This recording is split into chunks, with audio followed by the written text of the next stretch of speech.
CNN Chile y Universidad Central, independencia, pluralismo, compromiso, presentan Actualidad Central, discusión abierta.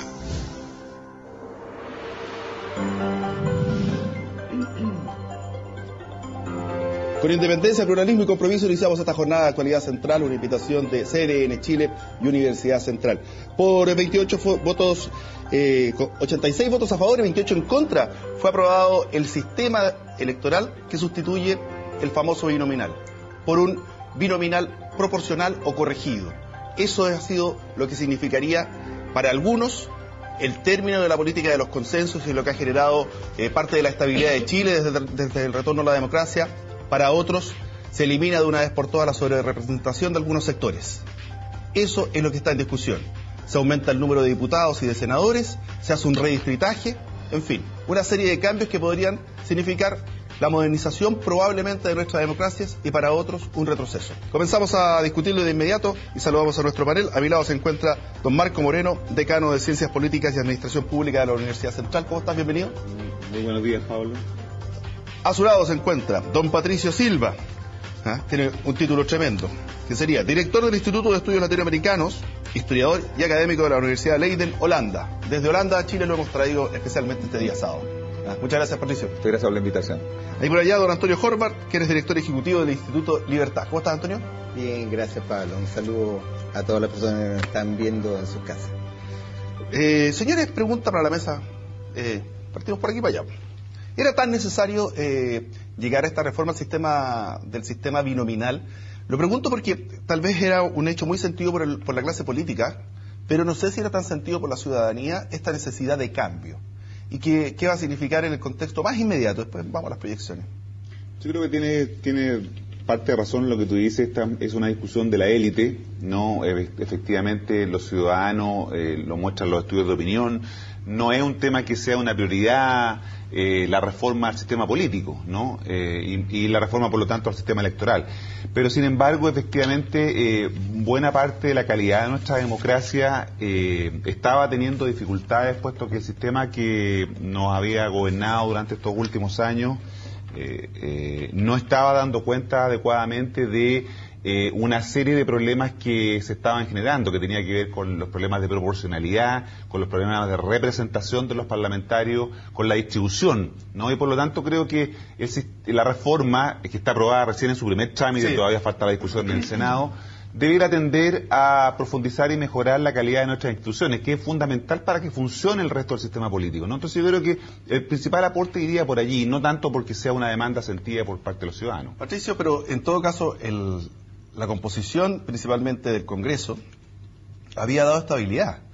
Entonces, no sé si había tanta urgencia. Y para otros, decían incluso que el Congreso estaba representado proporcionalmente a lo que eran los dos grandes sectores del país. Entonces, ¿daba estabilidad o ya el periodo en el cual se requería esta estabilidad, producto del retorno a la democracia, ya hay que dar vuelta a la página y empezar en un periodo donde haya más representación para hacer los cambios necesarios? Yo creo que todo país necesita estabilidad en cualquier momento del día y de la noche. No creo que sea un elemento solamente de una transición para que luego no necesitemos estabilidad. Yo creo que es una necesidad permanente de toda democracia. Yo creo que sí, y estoy de acuerdo con Marco, que había un problema de legitimidad. Si funcionase bien o mal, en un momento dado la cosa se puso bastante cuestionada por varios sectores de la población. Algunos dicen que la mayoría, otros dicen que no es la mayoría, pero ha sido cuestionada y eso ya te plantea un problema de que hay que hacer algo. Lo que yo creo es que vamos a tener que ver si realmente va a dar más representación, que la gente se va a sentir más representada o no. Yo vengo de un país como Holanda, que es una democracia que no es cuestionada en ningún país del mundo, y simplemente vemos que muchas cosas no se eligen. ¿Claro? Los alcaldes no se eligen los gobernadores en ese país, ni los rectores, ni los decanos. Es todo al dedazo en ese país y nadie protesta. Es decir, no es necesario tener un amplio margen de representación para decir esta es una democracia que está funcionando mejor. Yo he visto otros ejemplos en el mundo donde no se llega a ese tipo de representación total casi y igual la democracia funciona de una manera bastante decente. O sea, me quedó claro que no es la panacea el cambio que se podría hacer. Antonio, ¿cómo evalúas tú esta posibilidad del término del binominal bueno, que ya va por tierra derecha, así no hay vuelta atrás. A ver, que hay que terminar con el binominal, no tengo ninguna duda. Yo creo que hoy día no solamente el sector político, sino que más allá de que esté o no esté en un tema prioritario, es un amplio consenso la necesidad de cambiar el sistema. Pero yo soy crítico de lo que está presentado. Es decir, lo que está presentado realmente busca lo que se supone que dicen que busca. Es decir, que distintos sectores que hoy día no están representados en el Congreso lo logren estar. Yo digo categóricamente no. Lo que está presentado es absolutamente un proyecto traje a la medida para la nueva mayoría, y nosotros hemos hecho en el Centro de Estudio, en el Instituto de Libertad, bastante análisis y ejemplos. Y, por ejemplo, si nosotros replicáramos el resultado de la elección del último periodo parlamentario, ¿cómo se distribuirían estos nuevos 35 diputados? Fíjense que da un resultado que es bien interesante para mirar. 20 de ellos serían de la nueva mayoría, 14 de ellos serían de la alianza, y solo uno de los nuevos 35 diputados sería para otros sectores o sectores independientes. Extra alianza. O sea, en realidad, si lo que nos están tratando de decir es que con este sistema va a aumentar la representatividad o la proporción de otros sectores distintos a los actuales, eso es mentira, eso no es verdad.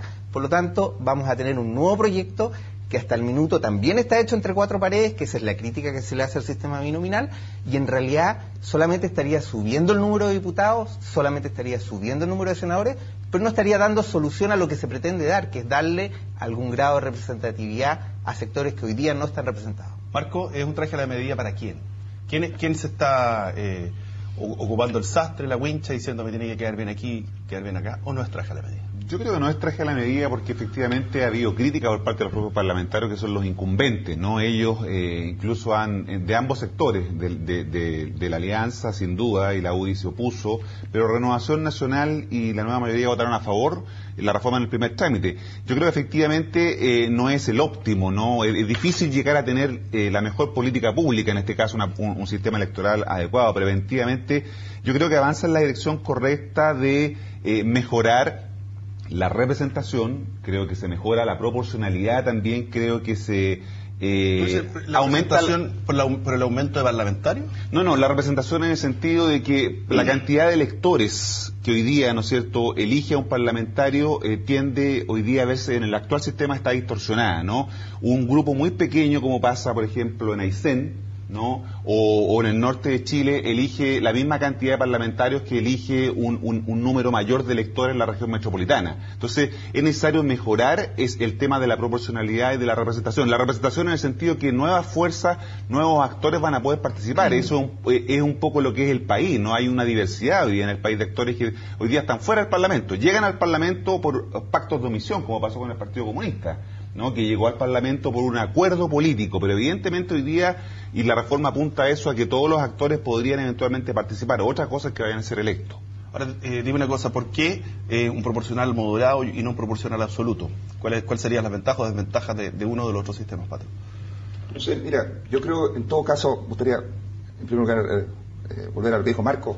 Es mala noticia eso de que para las provincias, o sea, que porque tú dices, Santiago tiene tantos millones de habitantes y solo puede elegir igual que una provincia que tiene menos. Si yo fuera provincia diría, más se va a fortalecer Santiago, va a sacar más diputados y nosotros vamos a quedar en forma relativamente más débiles, y yo no creo que sea muy bueno. Lo otro tiene que ver con la fragmentación. Yo creo que va a haber más fragmentación en el sentido de que van a aparecer actores nuevos, y todos sabemos que es pura matemática. Entre más actores estén en la cancha, más difícil es lograr acuerdos al final del día. Y yo creo ahí que tienes minorías que te pueden obstruir ciertas cosas. ¿Ah? Por eso a lo mejor se puede pensar en un mínimo de representatividad para poder elegir a alguien. Pero ¿por qué proporcional moderado y no proporcional absoluto? ¿Por qué crees tú que se trabajó en ese sentido y se propone eso? Yo no tengo los pormenores de por qué, ese no lo he seguido desde Holanda. Me puedo imaginar que puede ser por, como decías tú, que aquí no se puede soltar estos cambios con cálculos políticos que pueden haber detrás de esto, y no lo digo solamente del gobierno, sino también de la oposición. Yo creo que hay cálculos en todas direcciones que pueden llevar a que haya llegado a la convicción el gobierno que esto era más ventajoso. A ver, yo quiero volver acá a lo que se dijo. Primero, la participación de Renovación Nacional. Yo creo que Renovación Nacional fue súper claro. Es probablemente el partido que más puede demostrar en los hechos su intención real de querer cambiar el sistema. De hecho, originalmente el año pasado, hace algunos años atrás, vimos el acuerdo entre Renovación Nacional y la ADC.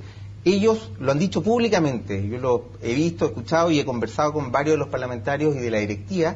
Están dando una señal con decir que quieren cambiar el binominal y por eso votaron en general a favor, pero en particular están absolutamente en desacuerdo. Han dicho públicamente que esto es un traje a la medida hecho para la nueva mayoría. Y la mejor manera de verlo es qué es lo que ocurre hoy día en la realidad y qué es lo que ocurriría con el cambio. Si hoy día, por ejemplo, algunos datos que también son importantes tenerlos presentes. Hoy día, con la última elección de parlamentarios, la nueva mayoría obtuvo 47,7% de los votos. Y hoy día tiene el 55,8% de los diputados. Es decir, hay una sobrerepresentación evidente. ¿Qué es lo que pasaría con este nuevo proyecto? Con el mismo, suponiendo el ejercicio que se mantiene, los 47,7% de los votos, subiría a 56,1% de los diputados. Es decir, ¿hay o no hay la cantidad, o se busca realmente, efectivamente, que nuevos movimientos entren? Con este proyecto, no. Y acá hay un tema respecto a la proporcionalidad. A mí me gustaría poner un acento en otro punto.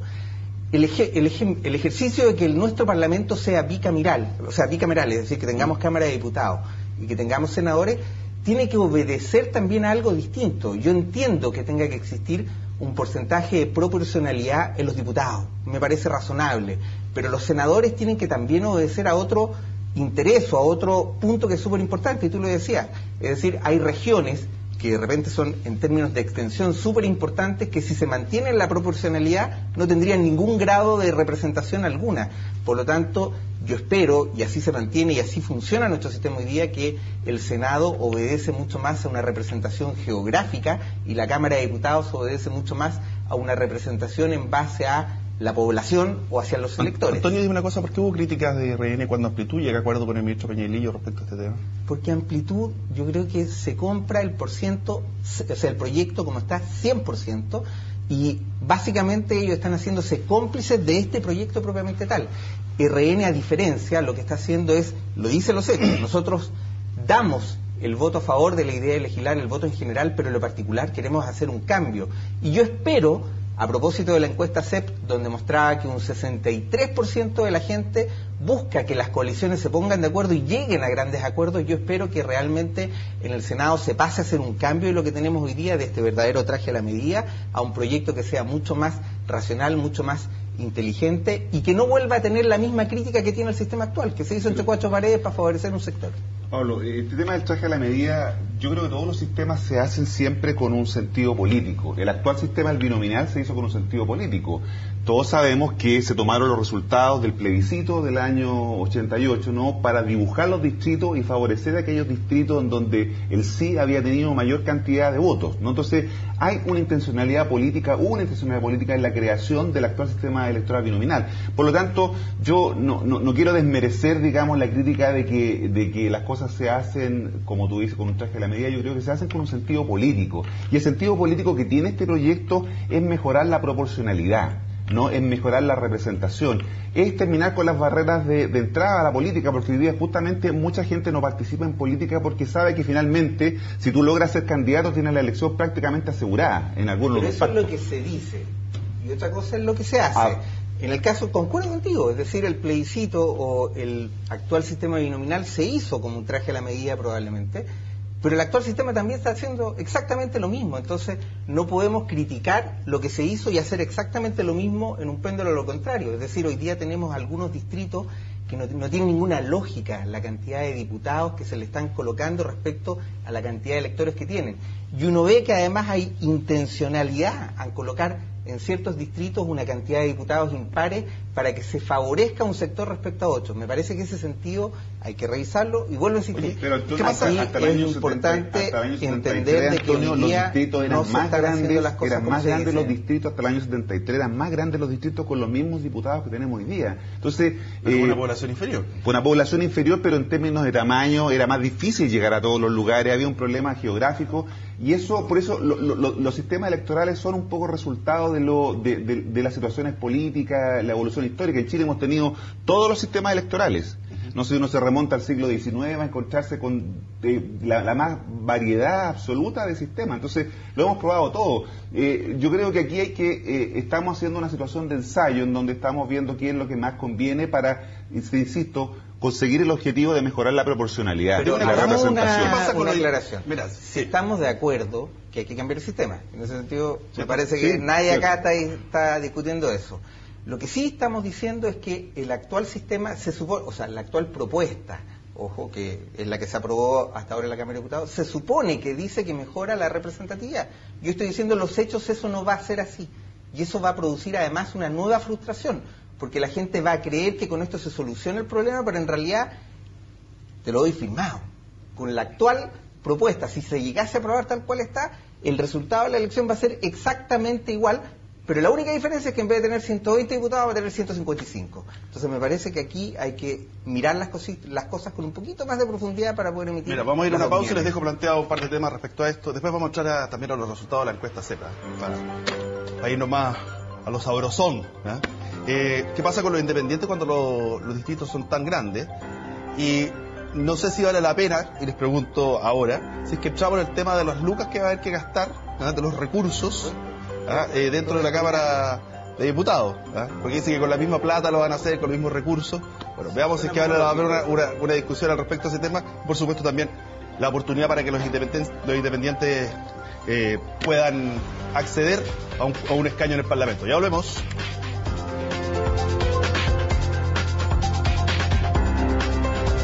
Universidad Central está presentando Actualidad Central, discusión abierta con Pablo Millas.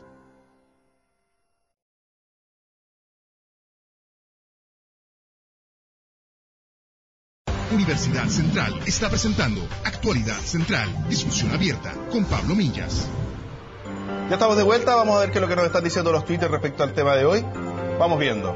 Leo Vial dice, se requieren todos los recursos de los chilenos para invertir en progreso para el país, no más derroche. Eso dice Leo Vial. Vamos viendo qué nos dice otro.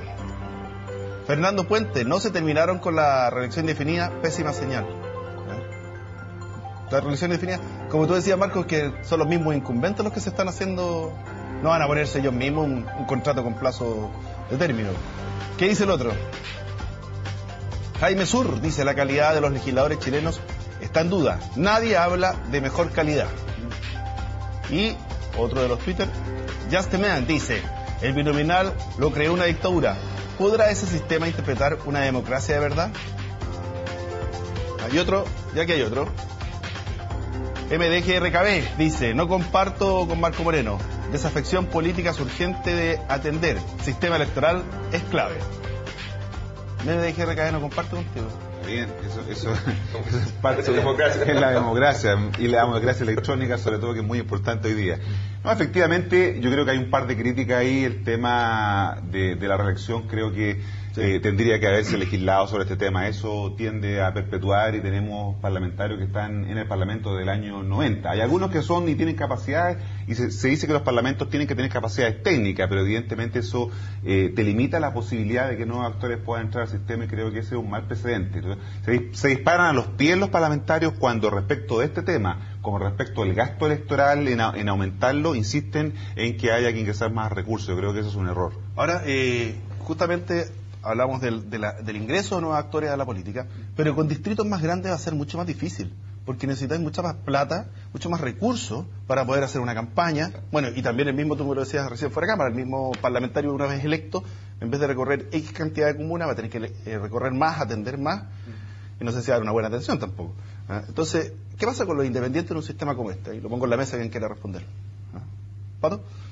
No, me imagino que efectivamente para los independientes va a ser mucho más difícil tratar de lograr su entrada al Parlamento, por lo mismo que dijiste, por los costos, y se hace todo más difícil. Y en ese sentido, ¿cómo se puede arreglar? ¿Con una ley que favorezca la ley de partidos políticos? Esta es una reforma, yo diría, pro partidos políticos, y tiene razón Patricio en el sentido que los independientes se les complica porque finalmente ahora la competencia va a ser entre las listas. Ya no va a ser como es actualmente al interior de la lista, en el sentido que yo le gane, basta con que le gane a mi compañero de lista para hacer resultar electo. Ahora la competencia va a ser fuertemente entre los partidos o las listas de partidos que se logren estimular, y en ese espacio, claro, los independientes van a tener menores posibilidades de salvo que vayan, ¿no es cierto?, en algún acuerdo, claro, como ocurre en algunas elecciones. Por ejemplo, las elecciones de concejales. Pero yo creo que efectivamente los independientes, no obstante eso, los independientes, la llamada banca independiente aprobó el proyecto, ¿no? Es decir, sus planteamientos, sus puntos de vista a lo mejor sí fueron interpretados en el actual proyecto de ley que se aprobó en el primer trámite en la Cámara de Diputados. Ahora, se produce lo siguiente: si es que con la misma plata se va a tener la mayor cantidad de parlamentarios, quiere decir que le estaba sobrando plata. Por una parte, le estaba sobrando los recursos al Parlamento. Pero eso puede ser en la primera pasada, porque posteriormente ellos mismos se fijan los sueldos, las asignaciones y el presupuesto del Congreso. Por lo tanto, va a significar mayor cantidad de recursos. Es tan necesario, si hacemos el ejercicio de ver la mayor cantidad de recursos versus los beneficios sociales, políticos que va a tener mayor cantidad de diputados, ¿es tan necesario ese costo-beneficio, Antonio? Yo creo que hay que ser transparente con la opinión pública, o sea, hacer pensar a la opinión pública que 35 diputados nuevos y 12 senadores nuevos van a implicar cero costo para los recursos fiscales. O sea, yo no me atrevería a decirlo porque creo que puede ser prácticamente, perdón que lo diga de una manera tan cruda, es un insulto a la inteligencia de las personas. Es decir, ¿cómo tú puedes pretender de que subir de 120 a 155 diputados no va a tener impacto, sobre todo considerando que el diputado electo ahora va a tener que trabajar en un territorio mucho más amplio que el anterior? Porque si bien algunos pueden decir, no, pero es que él se va a focalizar, yo no creo que se tenga que focalizar. Si una persona termina siendo diputado hoy por 2 comunas y después por 5, 6, 7 comunas, esa persona tiene la responsabilidad y tiene el deber de recorrer sus 7 comunas porque él está representando a todos los electores de esas 7 comunas. Por lo tanto, el hacer creer de que eso le va a costar menos plata que lo que va a costar hoy día, me parece que es un poco tirado a la meta. Pero al menos ya no están comprando galletas. ¿Te acordás que salió una media nota por el tema de las galletas? No, fíjate que todos los estudios que se han hecho muestran que evidentemente el punto de vista de la estrategia electoral no es que los diputados vayan a tener que recorrer todas las comunas que van a conformar estos nuevos distritos, sino que van a tener que focalizarse en aquellos bolsones de votos que ellos han trabajado durante sus periodos anteriores, porque ahora como son más los que van a ser electos tienen mayor posibilidad entonces de elegirse, ya no solo se eligen 2, sino que se van a elegir hasta 7, 8. Entonces, eso me iría en contra del objetivo de la representación, porque estás diciendo que se están concentrando donde ellos ya tenían votos. Claro. ¿Y cómo representan a la gente donde ellos no irían? Es decir, claro, ahí sería un problema. Completamente de acuerdo con Patricio. Si un diputado sale por 8 comunas y hoy día está saliendo por 2, tú le vas a decir a ese diputado que no vaya a recorrer las otras 6. Tiene que hacerlo, es parte de su pega. Sus incentivos están puestos, y no te olvides que el diputado se elige por los votos. Obviamente que va a tener que salir a buscar los votos que hoy día las comunas no están. Él no se va a concentrar o focalizar en un sector. Es normal y absolutamente lógico que un diputado vaya y tenga que recorrer. Es más, sería irresponsable que no lo haga. El diputado tiene que representar a todos los electores que lo eligieron. Y para eso no solamente tiene que concentrar, y por supuesto a los que no lo eligieron también. Exactamente. Porque ellos también lo asumen como que es su diputado. Pero exactamente, totalmente de acuerdo. Vamos viendo qué es lo que nos dice la CEP, qué es lo que nos dijo la CEP. Primero, por ejemplo, en relación a la reforma tributaria, un 34% de los encuestados considera que con la reforma no empeorará la situación económica, mientras que un 29% cree que el cambio lo empeorará. Por un lado, un 31% cree que la reforma provocará un retroceso en el crecimiento económico y un 31% cree que caerá la inversión. Ahora, esta percepción que nos puede dar una encuesta va acorde con lo que nos están entregando las cifras del IMASEC, por ejemplo, el 0,8%, de qué manera se ve el gobierno afectado por en un principio que había un consenso transversal en términos de encuesta y población respecto a la necesidad de una reforma tributaria. Pero empieza a producirse desaceleración, ya empezó a aumentar la cesantía, empiezan a salir otras voces ya que opinan al respecto, y de esa manera se ve golpeado probablemente este proyecto del gobierno y le podría estar jugando en contra, y por eso fue la necesidad del protocolo. ¿Estoy equivocado? No, la reforma tributaria es un instrumento, es una herramienta para financiar las grandes reformas que este gobierno se lo ha puesto, entre ellas la educacional, ¿no? No, correcto, estamos claros. Estamos claros en que no hay legado de Bachelet sin reforma educacional, por lo tanto la principal apuesta de ella y de su gobierno está en la reforma educacional. Evidentemente la reforma tributaria se requiere para poder financiar todos los costos adicionales que va a significar los cambios que se van a hacer en educación, pero en un contexto de una economía que está en un proceso de desaceleración, como han señalado los expertos y como uno lo observa, ¿no es cierto? Evidentemente que el gobierno va a tener que tomar más resguardo y va a tener que hacer las cosas de una manera distinta y no quizás como lo había pensado originalmente. El dato de la desaceleración venía ya desde el gobierno del presidente Piñera, por lo tanto es un dato que se incorporó en el análisis. Yo creo que ahora van a tener que ajustarse todavía aún más, ¿no es cierto?, para poder enfrentar de manera adecuada las reformas que son bastante significativas que pretenden llevar adelante el gobierno y por lo tanto tiene que tomar en cuenta esa dimensión. Mira, están los resultados de la encuesta, hemos visto cambios, a lo mejor el gobierno con sus planes, con todas sus reformas va a tener que ir adaptando, como lo ha hecho con la misma reforma tributaria, en parte con la educacional. Todos esos temas, a la vuelta de esta pausa, y lo conversamos. Universidad Central está presentando Actualidad Central, discusión abierta con Pablo Millas.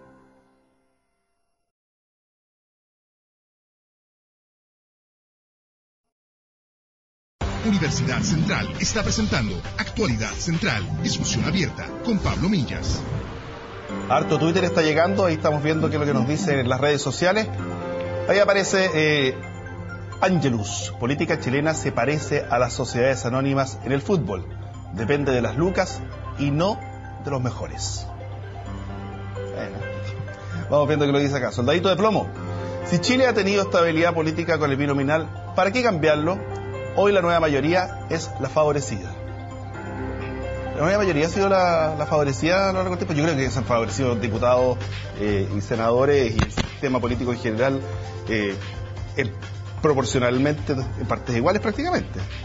O sea, yo creo que hay dos etapas. Una primera etapa donde efectivamente la alianza fue favorecida y en las últimas etapas es evidentemente la nueva mayoría la que ha sido favorecida con el binominal. Entonces habla bien de la nueva mayoría que quiere cambiarlo a pesar de que sea no, porque lo que está tratando de cambiarlo lo deja igual. Entonces, en ese sentido no habla tan bien. La UDI es la que más pierde, ¿no? No necesariamente. Fíjese eso. Yo creo que se mantiene una situación más o menos igual a la actual y sube un poquito más proporcionalmente la nueva mayoría respecto a la alianza. Pero en términos prácticos no cambia. Pero yo quería volver a la pregunta que dejaste planteada antes de irnos a comerciales sobre la encuesta CEP. Y acá hay varias cosas para destacar, pero sobre lo que estabas mencionando me gustaría rescatar dos cosas. Es evidente, y lo decías tú, Marco, acá, que todos esperan, por ejemplo, que la reforma tributaria está pensada para hacer las grandes inversiones en educación, proyecto que todavía no estamos de acuerdo.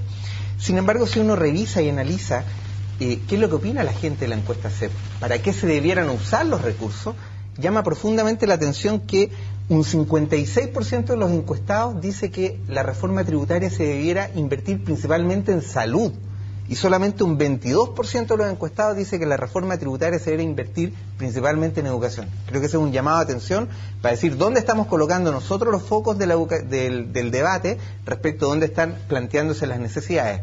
Y el segundo punto que me gustaría plantear es el estudio de campo. ¿Cuándo se hizo? El estudio de campo se hizo antes de recoger la cifra del IMASEC del 0,8%. Por lo tanto, las expectativas económicas que se plantean en la reforma tributaria no necesariamente son las expectativas que estamos viendo hoy día. El IMASEC del 0,8% fue un golpe súper duro para varios. Además, esperemos que lo que se venga, o sea, eso ya ha hecho caer el IMASEC que viene, que no lo conocemos todavía, pero todos hablan de que se viene un número malo. Por lo tanto, respecto a las cifras o las expectativas del impacto que va a tener esta reforma tributaria, yo creo que probablemente coinciden con un periodo anterior a lo que se está dando hoy. Y eso también hay que tenerlo en cuenta. Patricio, adaptación producto de la realidad. Me explico. Se llega al gobierno con un determinado proyecto, se entra con mucho ímpetu, se pasa por la Cámara de Diputados en un trámite histórico, pero después empiezan a moverse los andamiajes para empezar a transar. Eso es lo que le ha pasado y es producto probablemente de la desaceleración o producto de la presión de los empresarios. ¿Por dónde se da esta necesidad de empezar a cambiar? ¿O las encuestas? Bueno, yo creo que se da por todos lados. Yo creo que en parte que la economía va a la baja y eso te lleva a pensar si realmente puedes implementar todos los programas que ya tenías planeado hacerlo. La opinión pública que está cambiando de opinión y que claramente no está apoyando definitivamente lo que el gobierno quiere realizar, y la necesidad también yo creo, de la estabilidad política. Yo creo que el tratar de expandir el número de parlamentarios, todo el mundo sabe que eso no es popular. Mucha gente no está esperando eso, más sueldos que hay que pagar, etcétera, ni aquí, ni en Holanda, ni en ningún país del mundo. Yo creo que la gente está esperando una expansión de ese número. Yo creo que yo no usaría la palabra transar, que suena tan negativa. Yo diría que es un diálogo necesario. En toda democracia moderna se dialoga con la oposición, con el contrario, y yo creo que es una buena oportunidad para tratar de hacer algo más consensuado, aunque tengas la mayoría, aunque lo hayas prometido en las elecciones. Yo creo que hace falta un elemento más de pragmatismo que se ve en todas partes del mundo. Es decir, en todas partes del mundo, cuando cambian las cifras, cuando la plata empieza a bajar, requiere de adaptaciones rápidas, y yo creo que Chile está en una situación tal donde las cifras están demostrando de que quizás es necesario repensar muchas cosas, y yo no lo vería ni como una derrota del gobierno, ni como un triunfo de la oposición, sino como una medida inteligente, un país inteligente donde en un momento dado dé cuenta la plata y saca conclusiones de eso. Marco, cuando uno ve la CEP y de alguna forma el devenir político desde marzo hasta la fecha, cometió un error, a lo mejor la moneda, en interpretar al movimiento estudiantil como la voz ciudadana y a lo mejor darle mucha importancia a sus demandas, a lo mejor considerarla más allá de la cuenta, o a lo mejor simplemente no leerla bien. ¿Qué es lo que nos está diciendo las encuestas y el devenir de lo que ha sido la presentación de proyectos y el quehacer político de todos los días? Yo creo que efectivamente el ministro Izaguirre no leyó adecuadamente a lo mejor el clima que se estaba instalando adverso, por decirlo de una manera, respecto de los cambios que se estaban incubando en educación, ¿no? Y eso ha generado y ha influido en el estado de ánimo. Por eso que los estudios de opinión, que desarrolla el CEP, el que desarrolla Animar, nosotros como Universidad Central también tenemos una encuesta con Imaginación y Biobío, que muestran exactamente los mismos elementos. Es decir, hay una situación de un estado de ánimo, de la opinión pública, que rechaza o que no está proclive a avanzar en estas reformas. Y eso tiene que ver con una lectura, yo diría, inadecuada, ¿no? Lo que llama la atención es que uno hubiera esperado que un gobierno con ministros, con las capacidades y las competencias, no solo técnicas, sino que también políticas, ¿no?, hubieran hecho una lectura más adecuada sobre el clima político. Y creo que eso fue lo que faltó,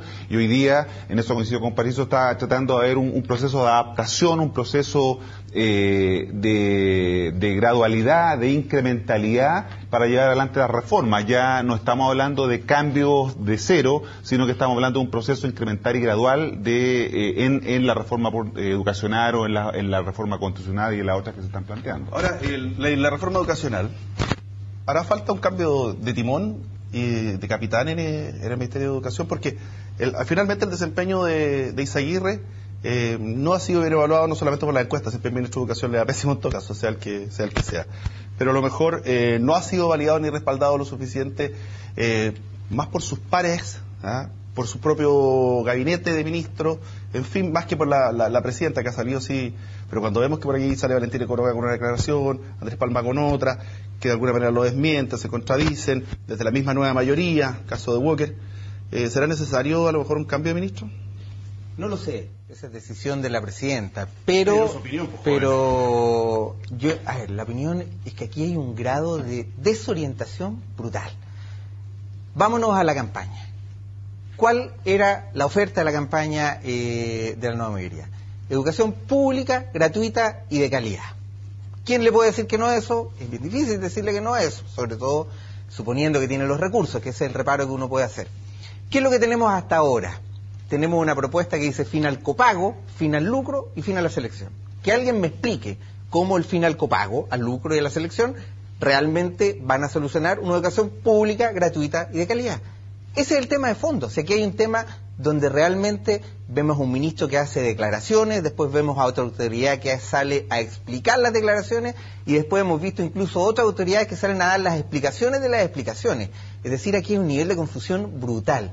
Y ojo con la encuesta CEP. La encuesta CEP también nos viene a decir, porque ese es lo que estamos debatiendo en este minuto, también nos viene a dar algunas señales de alerta. Fíjese que el 52% de los encuestados aprueba el copago, claro, versus un 37% que no lo aprueba. El 63% cree que el Estado debe financiar escuelas, liceos y educaciones en colegios particulares subvencionados. Y el 49% está de acuerdo con el lucro, ojo, lo que se ha satanizado, siempre que exista calidad. Es decir, yo creo que aquí hay un tema que efectivamente se ha hecho una reforma inicialmente que no tiene ningún grado de coherencia respecto a la promesa de campaña inicial. Y ese es el problema de desorientación brutal.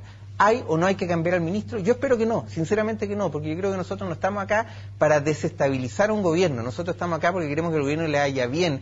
En la medida que al gobierno le vaya bien, le va a ir bien al país, y eso nos hace bien a todos. Nosotros no estamos acá pidiendo el rancho tratando de bajar a un ministro, pero un ministro tenemos que reconocer que se ha equivocado gravemente en la forma y en el fondo, porque en el fondo no está proponiendo una educación pública, gratuita y de calidad, sino que está yéndose a un tema mucho más ideológico, a un tema mucho más accesorio, está debatiendo si hay que comprar o hay que arrendar en el caso de los colegios particulares subvencionados. Cero foco a mejorar la educación pública, que ese es un tema más, de los más sentidos, de los más importantes, y creo que es un tema que nos tiene que llamar la atención profundamente. Patricio, voy a ir a una pausa, te dejo plantear la pregunta.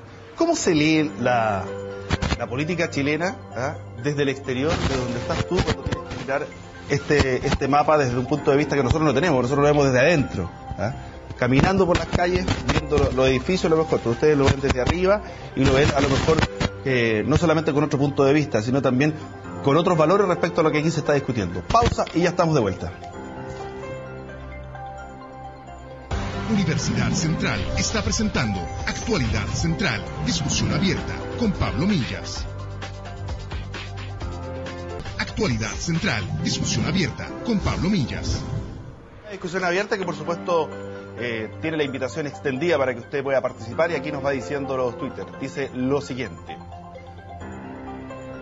Raúl Orellana, ¿por qué los reparos a mayor representatividad son económicos? Me parece miserable. Eso dice Raúl Orellana. Y el otro Twitter dice lo siguiente: Iván Barría, antes los parlamentarios eran personas con trayectoria.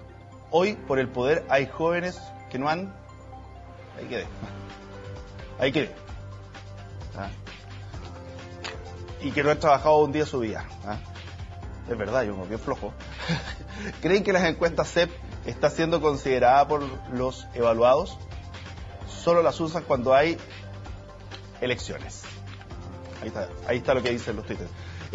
Patricio, te preguntaba, ¿cómo ven ustedes, desde allá, desde Holanda, estas discusiones que a lo mejor yo podría decir, mira, para un país maduro como Holanda, o para Europa, deben ser discusiones propias de las etapas de desarrollo y crecimiento que tiene un país, de un país que a lo mejor está pasando de la adolescencia a la adultez, producto justamente del devenir de su historia en general?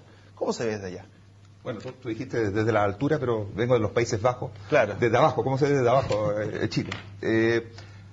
Yo creo que crea cierta impresión el hecho de que un país que en los últimos 20 años se veía como el país líder, exitoso a nivel internacional, de repente haya tanta crítica a todo lo existente. Yo lo veo personalmente como, y me llama mucho la atención, yo veo como que hay una sensación térmica en este país que es bien extraña. Yo oigo de mucha gente que es todo insoportable, que todo está pésimo, que todo está malo, que todo hay que cambiarlo.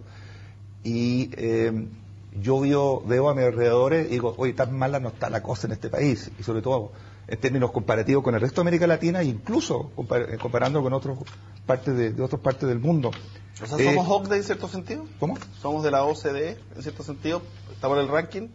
Sí, pero yo creo que somos campeones en en encontrar todo malo. Yo creo que estamos número 1 de la OECD y quizás del mundo. Yo creo que hay que tener más conciencia de lo que se ha logrado, gracias a todos, no a un gobierno o a otro, gracias a todo lo que se ha logrado, y que se necesita consensos. La palabra consenso en este país yo creo que debe ser uno de los pocos países del mundo donde es un garabato público la palabra consenso. Y en toda democracia moderna se trata de los consensos. Incluso en el caso de Holanda, te lo coloco, el consenso es el principal orgullo nacional. Tiene un nombre, Polder Model, el modelo Polder, que significa que nos ponemos de acuerdo. En este país uno se pone de acuerdo entre la socialdemocracia, la derecha, los liberales, y están muy orgullosos de eso, de que tienen una estabilidad política enorme, en parte porque siempre hay que ceder, siempre hay que negociar, y te da estabilidad a largo tiempo, a pesar de también los elementos malos que podrían tener. Marco, el ponerse de acuerdo no será que hay un sector del país que dice, ellos se ponen de acuerdo, no nos ponemos de acuerdo, y ellos se refieren a la representatividad justamente. O sea, para muchos sectores del país, los que están en el Parlamento son prácticamente del mismo color, pertenecen al mismo grupo, a la misma élite. Entonces, dime una cosa, ¿es así lo que se quiere solucionar con eso? O sea, dar representatividad, cosa que si hay alguna decisión en el Congreso, esta esté suficientemente representada hasta el ponerse de acuerdo. Claro, lo que pasa es que se ha demonizado, como decía Patricio, el concepto de consenso, de ponerse de acuerdo, cuando eso fue lo consustancial, lo que permitió a Chile avanzar en los últimos años. Pero creo que también tiene que ver con esta idea de que la sociedad chilena cambió, esta idea del cambio de ciclo, de una despolitización en donde nuevos actores han instalado demandas que son bastante refractarios, bastante contrarios a llegar a ciertos consensos y acuerdos. Fíjense ustedes lo que pasó con la reforma tributaria, que apenas lograba un cierto acuerdo, eso se demonizó y se planteó como que era imposible seguir avanzando en eso. Yo creo que hay una situación hoy día en donde el gobierno está en una encrucijada. Por un lado, tiene que hacerse cargo de sus convicciones y quiere avanzar sobre esas convicciones, pero también está por el otro lado tensionado con la lógica de la responsabilidad, ¿no? ¿Cuánto de convicción y cuánto de responsabilidad? Y para avanzar en una lógica de responsabilidad y convicciones tú necesitas generar acuerdo y consenso. Lo que pasa es que hemos caído en el discurso facilista de criticar esos acuerdos y criticar los consensos que yo creo que son fundamentales y consustanciales a la democracia, ¿no? Es lo que permite avanzar, y creo que ese es un camino respecto al cual no podemos dejarlo de lado. La pregunta está en el generador de carácter. ¿Se cambiarán las alianzas políticas? ¿Se reordenará el naipe? Yo lo veo difícil por las alianzas políticas. O sea, ¿no ves a la democracia cristiana con el RN? No lo veo. Yo creo que faltan muchos años para que algo así se pueda producir. Hoy día veo a una democracia cristiana bastante cómoda en el poder, digamos, y no sacando la voz, o algunos intentando sacar la voz, respecto a los temas que realmente le representan los valores y las ideas. A mí me gustaría volver a lo que estaba diciendo Marco, que creo que es importante. Y en particular con la reforma tributaria y respecto a los acuerdos. En la Cámara de Diputados vimos el funcionamiento de la aplanadora y retroexcavadora en su plenitud. Aquí se hizo un show donde se iban a escuchar a un gran número de personas, pero en realidad el proyecto que ingresó es el mismo que salió, porque tiene los votos suficientes para hacerlo. En el Senado, por suerte, se abrieron a escuchar, se dieron cuenta que en realidad todos nosotros tenemos dos oídos y una boca, es decir, tenemos, se supone, mayor capacidad para escuchar que para hablar, y se introdujeron acuerdos, y se hizo un protocolo. Y en la encuesta CEP, fíjese que el 63% de la gente está de acuerdo con que se pongan o se realicen estos acuerdos en las coaliciones políticas para enfrentar estas grandes reformas. Y solo un 18% cree que se tiene que imponer el programa de gobierno de la nueva mayoría tal cual. O sea, en palabras sencillas, el 18% del país quiere que se ponga la retroexcavadora tal cual como funciona, y el 63% del país dice no. O sea, que hagamos acuerdos, porque en realidad esta cuestión tiene un sentido bastante más largo plazo que la que tenemos hoy día. Pero hubo un momento que la democracia cristiana le puso fecha de término a la nueva mayoría. Por otra parte, a ver, para quedar finalmente en lo que era la concertación. Yo no sé si el Partido Comunista hoy día se siente muy cómodo dentro del contexto de la nueva mayoría. No sé cómo lo ven ustedes. Que no se siente cómodo con los acuerdos. Es parte del 18% que quiere que le pase la aplanadora al frente. Pero en realidad el país no es el Partido Comunista. El país quiere. El país está contento. No, pero me refiero a su rol en la nueva mayoría. Más que nada, o sea, si es que cuando termine este gobierno va a seguir siendo la nueva mayoría. No sé, Pato, desde tu punto de vista, que tienen un punto de vista, te diría, un poquito más, con más perspectiva a lo mejor, o con otra perspectiva. ¿Ves una nueva mayoría al terminar este gobierno, tal cual entró? Yo creo que va a pasar lo que pasó ahora, sí, pero con algunos cambios. Uno de los cambios podría ser una salida del Partido Comunista, por ejemplo, si se sienten totalmente no representados, justamente por este tipo de acuerdos, demasiada negociación, que digan, esto nos está haciendo mal a nosotros como partido, estamos perdiendo gente. Vemos la diputada Camila Vallejo, que fue muy mal. Súper mal evaluada. Entonces, eso también están pagando costos ellos, porque era gente que quería, están pagando costos también en movimientos sociales, en movimiento estudiantil, pues están apitutados en el gobierno, así se les dice. Yo creo que ellos, desde esa perspectiva, puede que salgan al final de este periodo. ¿Y tú ves a la democracia cristiana llegar al final del periodo? ¿O estás de acuerdo con Antonio que es muy difícil que haya una decisión de parte de la democracia cristiana? Yo creo que va a haber una tendencia a mantener la política de alianza que tenemos por lo menos durante estos 4 años, con un sistema electoral que probablemente, si se aprueba en el Senado, va a generar incentivos para que haya nuevo tipo de coalición, nuevo tipo de alianza. Eso puede generar ciertos cambios y cierta alteración en el mapa político que tenemos hoy día, pero no debiera ser tan terrible porque evidentemente es una democracia que ya está avanzando con cierta madurez, ¿no? Yo solamente, Pablo, quería destacar un tema a propósito de la encuesta que me llamó mucho la atención, ¿no? Y que independientemente del clima que se ha instalado en Chile, crítico, el capital político de la presidencia Bachelet sigue manteniéndose. A mí me llamó mucho la atención que, a propósito de los números que decía Antonio, un 54% siente que, opina que confía en la presidenta Bachelet. Un 54% es un número bastante importante después de una situación complicada. Entonces uno se pregunta ¿por qué ocurre esto, no? Y creo que tiene que ver con que ella un poco está por sobre el bien y el mal, incluso es mejor evaluada que su propio gobierno. Hay una alta valoración y eso es un dato interesante que arroja la encuesta que me llama profundamente la atención. A mí me llama la atención justamente, pero han hecho un trabajo comunicacional con ella que ha sido realmente notable, en el sentido de que es que está protegida, y yo siempre digo, la presidenta reina, pero no gobierna. Baja a hacer determinadas tareas y se va. Es que estoy plenamente de acuerdo contigo. Sí, es decir, ella aparece incombustible, pero ha tenido 0 grado de involucramiento en su reforma, y sus reformas son las que están perdiendo popularidad. Sus ministros son los que están perdiendo popularidad. Claro. Ella efectivamente, no sé, ellos tendrán que decir si es una estrategia acertada o no acertada, efectivamente se ha mantenido al margen de este debate y no ha querido, digamos, poner su capital político a disposición de esta reforma. Y ojo, aquí yo voy a hacer una aseveración que puede ser un poco fuerte, pero que vale la pena mencionarla. Este gobierno ha sido realmente de publicidad engañosa. Y aquí tenemos que entender qué es lo que ha pasado. Y eso yo creo que es parte del ejercicio que nosotros vamos viendo en la encuesta CEP, pero que aún mantiene incombustible a la presidenta por este sentido que no se está involucrando. Pero hay un momento que va a tener que ¿por qué lo digo? Terreno, ¿Por qué lo digo? En educación, estábamos diciendo, promesa, educación pública, gratuita y de calidad. Proyecto, final copago, lucro, selección. Nada que ver. Después tenemos en el caso del binominal, proyecto o promesa, intención de mejorar realmente la representación de sectores que hoy día no están representados. Práctica, hecho la realidad, el proyecto no solamente no lo hace, sino que mantiene o fortalece las actuales coaliciones. Reforma a la salud. Reforma a la salud, tema que salió súper importante en la encuesta CEP. Reforma a la salud. Se ha planteado abiertamente que el 7% de las personas no es propiedad de las personas, sino que es un impuesto. Es decir, hay una reforma tributaria encubierta de 2.500 millones de dólares. Reforma al sistema de pensiones. Acá la reforma del sistema de pensiones se le han puesto fichas a la AFP estatal, diciendo poco menos que acá se van a mejorar las pensiones y en realidad no. ¿Qué es lo que quiero decir yo? Yo lo que quiero decir es que el proyecto o el programa de la nueva mayoría era un programa bastante genérico, pero a la hora de las bajadas nos hemos encontrado con bastantes diferencias de lo que está, y vuelvo a sentir, eso para mí es publicidad engañosa y eso es lo que ha estado afectando sus reformas propiamente tal, no a la presidenta. Ahora, en ese sentido, tomaron el manual de comunicaciones de Sebastián Piñera y dijeron, hagámoslo al revés.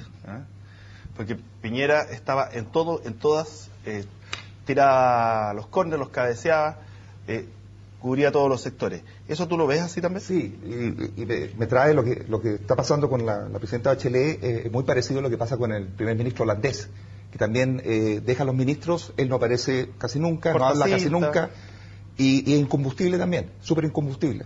Y la única momento donde aparece es ahora con la cosa del avión, y ahí se puso como primer ministro por primera vez, es decir, yo soy el jefe del país, y le ha dado muchos votos a favor. Yo creo que Bachelet está esperando, no es necesario, no se quiere quemar, pero si los ministros siguen bajando en popularidad... Pero igual que en el gobierno pasado, ¿Mm? Igual que en el gobierno pasado. Claro. Es una estrategia comunicacional realmente espectacular. Sí, bastante exitosa. Antonio Horvath. La pérdida del gobierno. Claro. También, sí. Antonio, cámara 3 tuya, 30 segundos para decir lo que tú quieras. Y bueno, aparte de saludar obviamente a las personas que nos están viendo, yo creo que es importante recibir los llamados de atención. Los llamados de atención de la encuesta CEP, de las distintas opiniones públicas y de hacer ver que realmente una cosa es el discurso del lenguaje o de las propuestas y otra cosa es lo que los hechos van diciendo, que no necesariamente, y no solamente no necesariamente, no coinciden para nada con el discurso. Yo creo que nosotros somos lo que hacemos, no lo que decimos que vamos a hacer. Y aquí en la práctica, en los hechos, hemos visto distintas propuestas y distintos proyectos que van absolutamente en contra, en los hechos, de lo que se había prometido. Y ese es un tema que nos tiene que llamar la atención y tenemos que tenerlo muy presente. Don Patricio Silva, cámara número 2, lo que usted quiera con su visión desde la 3, me dicen, la 3, la de acá.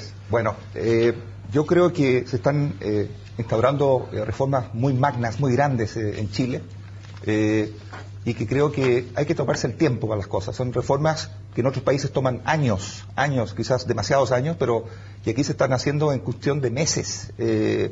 Y yo creo que son tan importantes estas reformas que no hay que pensar en términos de ganar o perder, de una victoria o una pérdida política, porque yo creo que vamos a perder todos si salen mal hechas, si son mal implementadas, y vamos a ganar todos si son realmente bien estructuradas. Y un triunfo corto ahora puede ser una pérdida posterior. Hay que tener más apoyo, hay que tratar de crear más consensos y más apoyo. De otra manera, la oposición, yo creo, va a empezar a hacer zancadillas al gobierno. Todo tiene su costo. El tratar de imponer algo va a tener un costo negativo también, y por eso que yo creo que si uno quiere realmente hacer reformas y protegerlas, va a tener que tomarse el tiempo y tratar de crear un consenso con todas las fuerzas políticas, no todas, pero las más importantes del país. Ahí la cámara 2, Marco Moreno. Sí, yo creo que las reformas que son políticas públicas tienen que mirarse desde el punto de vista de los resultados y también desde los procesos, ¿no? Creo que la reforma al sistema electoral binominal que discutíamos hoy día es una buena muestra de que importa el proceso y no solo el resultado. El proceso en el sentido en cómo se construyó la reforma. Y ahí vimos al ministro Peñanillo, ¿no?, buscando los acuerdos, buscando los consensos, negociando, llegando a buen puerto, que es muy distinto a lo mejor que lo que hemos visto en la reforma educacional o lo que hemos visto en la reforma tributaria. Por eso digo que hay que ponerle acento también al proceso, a la manera en que se construyen las políticas, y no solo, siendo importante, pero no solamente, exclusivamente pensando en el resultado. Los procesos importan y los resultados también.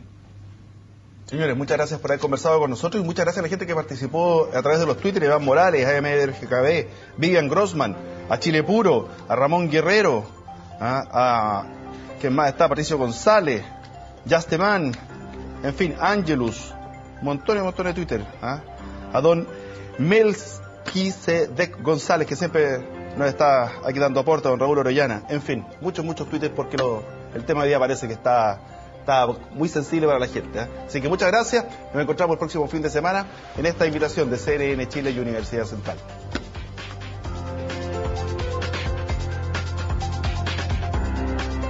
CNN Chile y Universidad Central, independencia, pluralismo, compromiso, presentaron Actualidad Central, discusión abierta.